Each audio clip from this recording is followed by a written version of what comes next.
Hello दोस्तों, आज की इस वीडियो में हम सभी कुछ ऐसे महत्वपूर्ण प्रश्नों को देखेंगे जो न सिर्फ यूपी बोर्ड की सभी परीक्षाओं में बल्कि बहुत सारे कंपटीशन एग्ज़ाम में पूछी जाती हैं। ठीक, तो इन प्रश्नों को एक बार आप धैर्य से देखिएगा। मैंने इस सीरीज़ में उन्हीं प्रश्नों को शामिल किया है जो कई बार आपसे परीक्षाओं में पूछे जा चुके हैं। आइए स्टार्ट करते हैं। तो पहला क्वेश्चन देखिएगा दोस्तों, दिया गया है कि शरीर का संतुलन कौन बना कर रखता है? सेरिबेलम, क्रेनियन, मस्तिष्क या सेरिब्रम? तो शरीर का संतुलन सेरिबेलम बनाकर रखता है। कौन रखता है दोस्तों? सेरिबेलम आपके शरीर का जो संतुलन है बनाकर रखता है। ठीक है, तो दूसरा क्वेश्चन देखिएगा ध्यान से। दिया गया है कि रक्तचाप नियंत्रित किससे होता है? थायराइड से, एड्रीनल से, वृषण से या थाइमस से? तो रक्तचाप को नियंत्रित करने का कार्य एड्रीनल करता है। कौन करता है दोस्तों? एड्रीनल। दूसरा ऑप्शन आपका यहाँ पे सही हो जाएगा। तीसरा क्वेश्चन जो दिया गया है, यहाँ पे ब्लू लिख गया है, यहाँ पर ब्लड में शर्करा का स्तर कंट्रोल कौन करता है? सवाल आपका यहाँ पे सही कर लीजिएगा। ब्लड में शर्करा का स्तर कौन कंट्रोल करता है? तो पहला ऑप्शन आपका रिलैक्सिंग दिया गया है, एस्ट्रोजन है, प्रोजेस्टेरोन है और इंसुलिन शामिल है। तो इसमें आपका जो चौथा ऑप्शन है इंसुलिन, यही आपका राइट आंसर हो जाएगा। इंसुलिन जो होता है ये ब्लड में शर्करा को कंट्रोल करती है। जब किसी व्यक्ति को शुगर हो जाता है तो उसे इंसुलिन की इंजेक्शन दी जाती है। फिर देखिएगा जो चौथा क्वेश्चन है, पौधों में श्वसन किसके द्वारा होता है? तो पौधों में श्वसन दोस्तों जो ऑप्शन दिया गया है, जड़ से, पत्तियों से, तना से या इन सभी से? तो पौधों में श्वसन दोस्तों इन सभी से होता है। मतलब यहाँ पे चारों ऑप्शन आपके, तीनों ऑप्शन आपका सही हो जाएगा। ठीक है, इन सभी से। आइए पांचवा क्वेश्चन देखते हैं। दिया गया है निम्नलिखित में परजीवी पादप कौन है? बैक्टीरिया, कवक, विषाणु या कुस्कुटा? तो जो परजीवी पादप है दोस्तों वो है कुस्कुटा। कौन है? कुस्कुटा।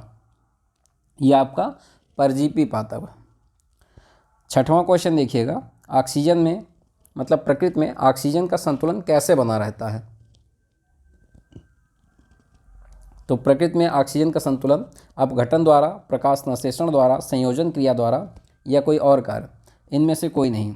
तो ऑप्शन आपको जो चौथा दिया गया है, तो प्रकाश संश्लेषण की अपक्रिया के द्वारा जो ऑक्सीजन का संतुलन बना रहता है प्रकृति में। ठीक है, किसके द्वारा?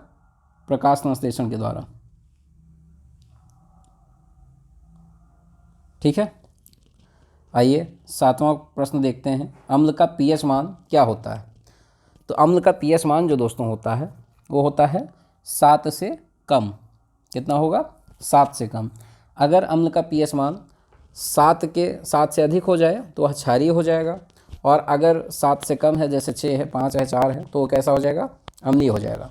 और यदि किसी भी मतलब जो तत्व है उसका पीएच मान अगर 7 के बराबर आ जाए तो वह उदासीन हो जाता है। ठीक है, तो यहाँ पर ऑप्शन आपका 7 से कम, खा वाला सही हो जाएगा। ठीक है, खा वाला पॉइंट।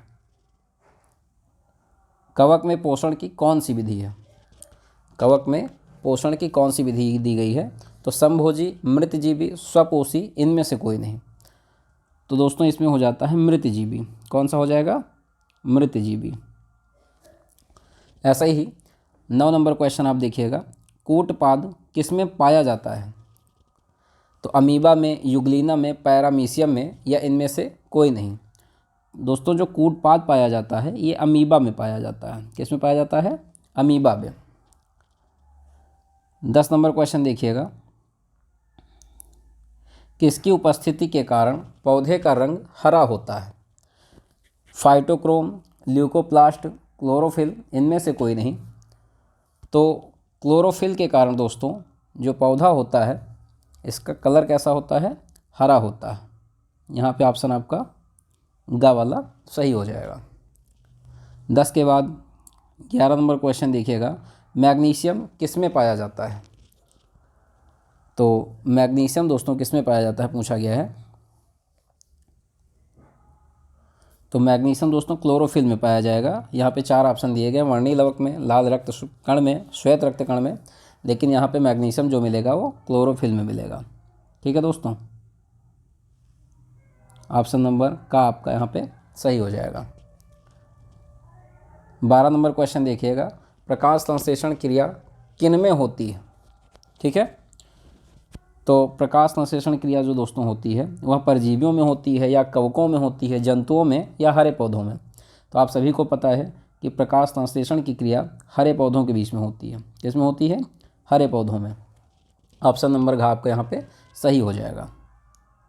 ग्लूकोज के एक अणु में ऑक्सीजन के कितने परमाणु होते हैं? क्या पूछा गया है कि ग्लूकोज के एक अणु में ऑक्सीजन के कितने परमाणु होते हैं? 6, 8, 12 या 4? तो इसमें दोस्तों कितने अणु होंगे? 6 अणु शामिल होते हैं। कितने होते हैं? 6 अणु। ऑप्शन नंबर ए आपका सही हो जाएगा। पूछा गया है इनमें से ग्लूकोज का रासायनिक सूत्र कौन सा है? तो C6H12, O6, C6H6, C6H6O6, इस तरह से 3-4 ऑप्शन आपको दिए गए हैं।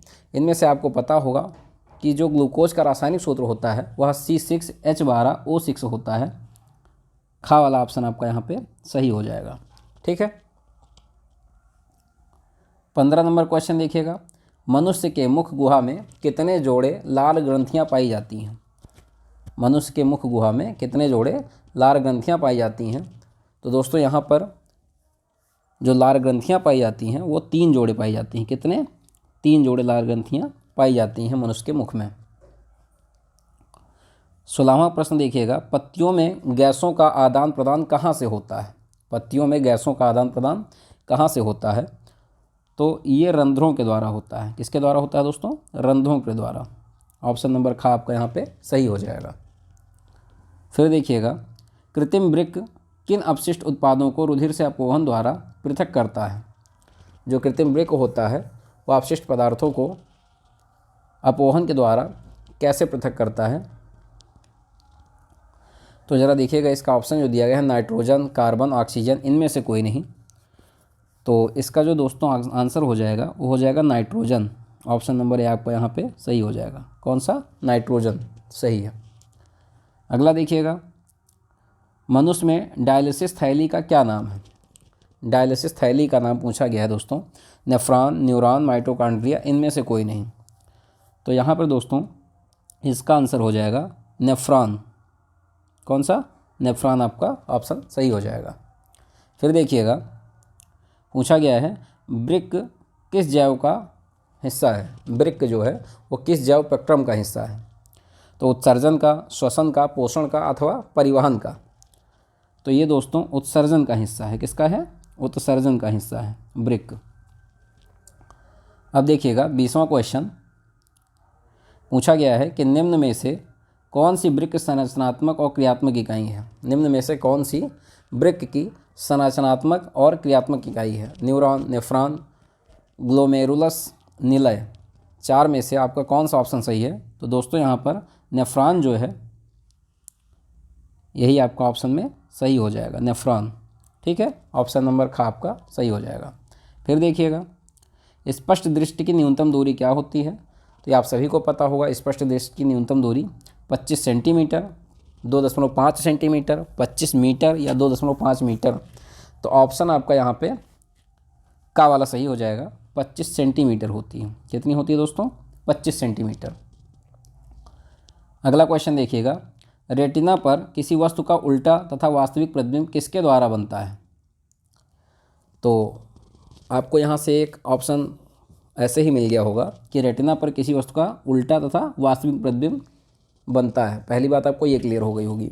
फर्क पूछ रहा है कि किसके द्वारा बनता है? तो परितारिका, पश्चमाभिपेशियाँ, अभिनेत्र लेंस या काचाभ ध्रुव? तो यहाँ पर दोस्तों जो बनता है ये बनता है अभिनेत्र लेंस के द्वारा। किसके द्वारा? अभिनेत्र लेंस के द्वारा। ऑप्शन नंबर ग आपका यहाँ पे सही हो जाएगा। फिर पूछा गया है निम्नलिखित में से कौन सा नेत्र का रंगीन भाग है?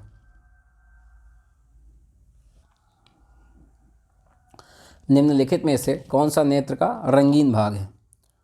तो कार्निया, रेटिना, परितारिका अथवा पुतली? तो यहाँ पे ऑप्शन आपका दोस्तों जो परितारिका है ये यहाँ पे सही हो जाएगा।